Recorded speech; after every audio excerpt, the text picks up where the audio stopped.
Okay. Okay. Okay. Okay. We're here. We're recording? Woo! Episode 5. We got through a full week of episodes, y'all. Clap it up. I am tired, okay? I am tired, but I am so blessed and I am so grateful to be here. I'm Loren LoRosa. This is the latest with Loren LoRosa. This is your daily bite-sized, entertainment news, pop culture, must hear, must know. And when you want to know, this is the place to go podcast, okay? I'm your homegirl that knows a little bit about everything and everybody. So let's get started. Now, today, I'm going to start off with an interview. Now, the interview that I'm referencing, you guys definitely should go and watch it. You know, once you go and watch it, please let me know how you felt about it. If you felt the same way that I did. If you didn't feel the same way that I did, that's fine as well, too. But I would love to know, if I was the only one who felt some of the sentiments that I'm about to express. So, Andrew Schultz sat down with the Pivot, Ryan Clark and the team over there, and they had some conversations. Now, you guys will remember, and if you don't, Andrew Schultz, comedian Andrew Schultz, of the Flagrant podcast. He also does Brilliant Idiots with Charlemagne. He is a comedian, big comedian. If you don't know who he is, I don't really know how else to describe him, but Google him because welcome to the party. But he had sat down with the, it's Shits and Giggles or Shits and Giggles, something like that, the podcast. I don't even care if I get their name right because I really don't care for them after this whole debacle. But anyway, just adding some background context. He sat down with them. They were on his show, Flagrant, where it's him and a few other hosts. And while there, Andrew Schultz and the guys had begun joking about black women. And, just there were a few different jokes thrown. But, some of the things that were insinuated were black women are stressful. We're aggressive. That whole thing. It's the angry black woman. We stress our man out. We don't know when to keep our mouth shut. That whole thing. And people did not take it lightly, nor did they care for it. You guys know that me and Andrew Schultz have had a conversation about this when he came to the Breakfast Club. If you didn't see that interview, please go take a listen to that as well. But he sat down with the Pivot. And on the Pivot, they talked about this because when all of this happened, Ryan Clark had they talked about it on the Pivot on their platform, and Ryan Clark shared sentiments that went pretty viral. And in the sentiments he shared, he was basically saying okay, so y'all are over there talking about black women, but let me tell you about the black women I know. They're amazing. They do this, they do that. They take care of us. They carry the world on their back. And I'm making things up, not making them up, but I'm paraphrasing and just summarizing a bit. But his sentiment was that you guys have all of these negative things to say about black women. You want to lean into these tropes, but the black women that are in my life literally are everything. And Andrew Schultz and Ryan Clark had a very one-on-one conversation, even though there were other people in the room, about that moment. Andrew Schultz shared, with Ryan Clark that he felt like Ryan was not trolling, but that it was a clout chase because at that moment, everybody was talking about Schultz and his jokes and blah, blah, blah, blah, blah. Ryan made it very clear it wasn't about you. He said, basically, respectfully, I don't care about you. I used you as a symbol of here's what happens when it comes to black women in these little jokey jokes. Here's what happens when it comes to black women in this non-respect. And because of that, here's what we should be doing. And here, let me remind y'all, okay? Hope told me remind y'all niggas, okay? This is what black women that I know that I love. This is what they embody. This is what they give. They also talked about the fact that Ryan, basically he said that he felt like it didn't feel like a joke. A lot of the things that Andrew Schultz said in that sit down with the Shits and Giggles podcast. I might be saying their podcast name wrong. I really don't care though, low key, but I might. Let me know if I am. But a lot of things that Andrew Schultz said there, Ryan was basically saying yo, I don't even think that was a joke, to be honest with you. Oh, there's Shits and Giggles. I think that's low key is that's. I feel like that's something you heard, you regurgitated. That's how you felt. Andrew Schultz, of course, took that offensively. He, felt like in the moment, you're throwing it on me that I don't know that these tropes and these things exist, that I don't know amazing women in general, but also amazing black women. And, he kind of was offended that Ryan thought that he was that ignorant to, all of the things excuse me, all of the things that, you know, us as black women deal with, the stereotypes and the walls that we, you know, fight against. But I think Ryan's point is like, well, you know, I honestly might not have been trying to make that point, but since we're here, if that is what you understand, if that's what you know, why would you even make that joke? Andrew Schultz was even asked in the room, would you jokingly say that in conversation or anything like that if you were not a comedian? Because, you know, I think a part of the point is, and a part of how people felt about all of this was like, comedians hide behind jokes that, you know, really have some honesty, or not honesty, but that's how they feel for real, but they hide it behind a joke. And I think, because people always ask me, like, when I was mentioning this when it was first happening, I was saying like, yo, I don't know him personally, but I didn't appreciate the jokes. The jokes didn't bother me because it was like, these are the same jokes we hear all the time. Ha ha, he he. Okay, move on. It didn't bother me, but I understood why people were bothered. For me, it was like, it was the messenger. Like, that's never gonna land well from a white man. It's just not. Even if I think it's funny as hell. Like, I think Andrew Schultz is funny. Especially after meeting him, I feel like, you know, our conversation was a one and done conversation at the Breakfast Club. But I feel like after meeting him, I understand that he takes aim at everybody. You know, nobody is safe per se.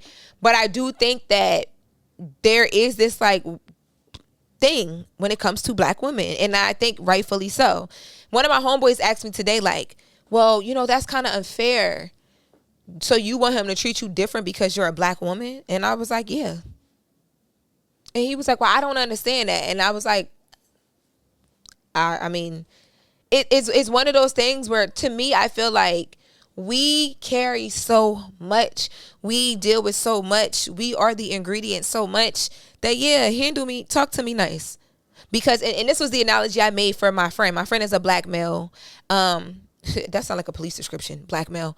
My friend is a black man, and one of the things that I said to him was, I was like, you know, no, he actually came to this once he was listening to it a little bit more, and I explained to him where I was coming from with it. Like, yo, you know, I met Schultz up here. My friend is one of the producers of the Breakfast Club. I'm like, you know, I met him, and I enjoyed our conversation. I think he's funny. I actually like him. I don't think that he's racist. I think that there is just a level of understanding that doesn't have to happen when you're white, period. Like, it's a privilege. Like, I just think that that's what it is. And I think no matter how empathetic a white person, man or woman, no matter how you know, sensitive, no matter how many friends you got that look like me, any of that, front lines you on, you know what I mean, marching with the people, all that good stuff, I do think that there will always be a level of like, you just don't understand. And because you just don't understand, a lot of times when you're saying things and you're doing things, yes, they're going to be taken out of context and people are going to be rubbed the wrong way. But also, too, it's like, how dare you? But I thought that this conversation, and my friend, to get to the point, my friend actually came back around and was like, you know what? I kind of understand it, because it's like, if a white woman were to say certain things about a black man, and they brought this up in a podcast, they talked about Chelsea Handler saying that because of how like aggressive she is, white men can't handle her. She was making a joke. White men can't handle her. She need a black man. And they were talking about how, like, you know, that leans into like black men have to be aggressive. They have to be tough, and they have to this and they have to that. And when they were telling the joke, my friend was like, I don't really like that. I said, oh, you want to talk about mothers. Like, okay, now you understand. And do you think Chelsea Handler is racist? He said, no. Do you think she means ill will to you? He said, no. I'm like, but it's because it's like, who are you? That's all that the people are saying. And that is the conversation that they were having on the pivot.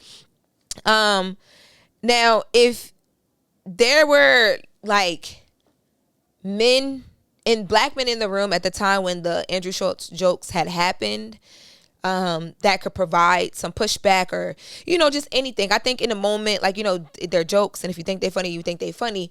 But I do think that, like, I'm not gonna say this because I won't say I do think that, like, somebody in the room at some point could have been like, all right, bro, all right, you know, but that might not happen. You might get a room full of black men who are just like, these are jokes and they're funny. And I do come from, like, I feel like comedians should be able to be comedians. They should be able to joke. They should be able to have a good time. But I do think that they got to stand on their shit, though. And that's why I'm like, I don't want to even really discuss the guys from the Shits and Giggles podcast who sat in that room and he ha ha jokey joked, and then after that we're like, oh my God, we were so intimidated, we should have said something, if we knew we would have punched him in his face, but we were just like, it just, time and place. No. If they would have stood on like, yo, no, I thought the joke was funny, it would have been like, okay, cool. I think standing on it is the big thing. And that was like when me and Andrew Schultz had the conversation at the Breakfast Club, that was my whole thing. It's like, okay, cool. If that's how you want to joke, but like stand on it. And I do appreciate that he does stand on, I don't mean harm by this. I'm a comedian. I understand. He also, in the Pivot interview, says he understands people that are upset. He gets it. Like if you're upset, he gets it. You have a right to be upset, but he's still going to tell his joke. I don't think that white comedians should not be able to joke about black people and black things. I think funny is funny, but I do think that there are, cultural awarenesses and certain levels of tone deaf that you just have to be knowledgeable of, so that when the backlash or the response comes your way, you know how to deal with it. Like 100% know how to deal with it. And then I think they raised a good point too in this interview, because they were talking about basically because Andrew Schultz is white, there are certain things that they felt like he shouldn't. I wouldn't say that they felt like this, but the conversation came up in the room of like, okay, because Andrew Schultz is white or whoever, right? Should you only as a comedian be able to joke about things that you've actually experienced? So like if he had actually experienced a black woman or like whatever the case may be. I don't think that should be a rule either. Like I'm so free flowing when it comes to this, but at the same time, I still kind of felt like, you know what you did. Like it's a hard middle place to be in. I think, and rightfully so, I think it depends on the day. And I think when my friend asked me, like, as a black woman, you want people to regard you differently? Yes. We do. Because I think as a black woman in this world, and not just amongst black people, I'm going to talk about in the world in general, black, gray, white, blue, brown, whatever. If I'm a black woman walking into this world, there's so much that I have to be mindful of. I have to be mindful of my hair. I have to be mindful if my hair, like how my hair reads and speaks when I walk into a room, what the room is and what I want my hair to say versus not say, because it judges me and you and the listeners and whoever will judge me before I even get to say a thing. I have to think about my makeup. I have to think about, is it too much? Is it too loud? Is it too ghetto? Or is it too soft? Am I not saying enough? Am I not doing enough? I got to think about my name. I mean, my name is Loren, so, I'm pretty neutral. But you got your name, your nickname, you got to think about, okay, I'm walking in a room with 4 people. Am I going to look like I'm trying to bum rush the place? Hey, I'm walking into the store with 5 people. They going to like, oh, it's a lot of them. Dang, not you with the homies. I got to think about the way that my shirts look. I got to think of the way that, how do my pants fit? There's so many different things that I have to consider. I'm not saying that white women don't have, things that they consider. I can't speak for them. Right? All I can do is talk about what I experience on a day-to-day. And because of what I experience on a day-to-day, because of the things and the eggshells I have to walk on a day-to-day, yeah, every now and then I want somebody to be like, I'm going to tell that joke and people are going to be upset. Even if you tell the joke, tell it, but just be very aware of what's happening. And that's why I will say after meeting Andrew Schultz, I'm like, I get it. It's the messenger and it's the, okay, relax. Like, we let you in. You're welcome. But I do feel like he doesn't shy away from the fact that he makes fun of everybody. He doesn't shy away from the fact that he understands the undertone of the jokes. Now, do I think that, because I think some people are going to try and mix this up with me saying that microaggressions are okay as long as they're funny. And that's not what I'm saying. I am a person, again, that gives comedy a pass. I think that comedy, art, and entertainment should be able to be free like that. But I do think that there has to be, in real life, like, you know what I'm saying? Like, I think there's boundaries to everything. There's ceilings and boundaries to everything, in my opinion. I think that there are only a few, but so many great comedians who can break a ceiling, and it has, even when they do it, right? Like a Dave Chappelle. When Dave Chappelle breaks a ceiling and people are very offended, and you know what I mean? There's an underlying message, even if you don't agree with it, that he's really trying to get to. There's no underlying message to the Shits and Giggles airheads sitting on the couch just hee ha ha kikiing while somebody jokes about black women. So it's like, that's funny and it's cool if that's what you want to do. But at the end of the day, I think that if you are going to that, this is my only thing, is like, when you step into those muddy waters, sometimes I think that people don't understand that, like, it brings you into, and I think some people do it on purpose. Like, I think Schultz honestly leans into this type of comedy on purpose. But I think some people will do that and get into these waters of like deep conversations and microaggressions, and now you done stir the pot and blah, blah, blah. And then it's like, oop, close the door. Sorry, didn't mean to do that. Don't know what I'm doing. I think when you're a comedian like a Dave Chappelle and you do it where it causes a deeper conversation and there's substance and there's, you know what I mean, discourse that happens around it, which this did cause, that's a little different. But again, at the same time, I'm still one that believes that people should be able to laugh and joke and hee ha, like, and all that good stuff. But I will say, like, I felt good watching the pivot and them having a very respectful conversation about black men feeling like, nah, but don't play with them though. Don't do that. Because other way around, black women, we coming out swinging. Like, we move, like, we pushing protest lines about y'all, period. And I think that's the biggest thing as well too. I think it was the optics of this white man making the jokes, regardless if you thought it was funny or he could or not. But then it was, okay, there's these other black men who are there, and it's no like, yo, bro, relax. Like, even if it was jokingly, like, yo, relax. Like, it was nothing. So make sure y'all go check out that conversation on the pivot with Andrew Schultz. It was a really good conversation. I would love to hear what you guys thought about, you know, the middle point that they came to in that conversation, and some of the things that they expressed in that conversation. And again, I think Andrew Schultz is funny. I don't think that he's racist. I think that he means well, but I just think white people are white.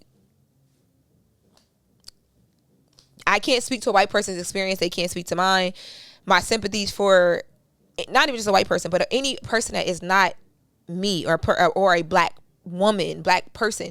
It took me 32 years to empathize with black men in the way that I felt like I should have been doing my whole life. Just seeing them as a person and not a paycheck and not a brick that you could just throw at all your problems. Like, so internally, like, I think sometimes too, we got to think about that. It's like, if I'm doing the work internally myself, and then you got this person who is not a part of the community, whatever, it's like, what do you expect of them? As long as it's not disrespectful to a point where you feel like there's ill intent and they're trying to harm somebody, so what?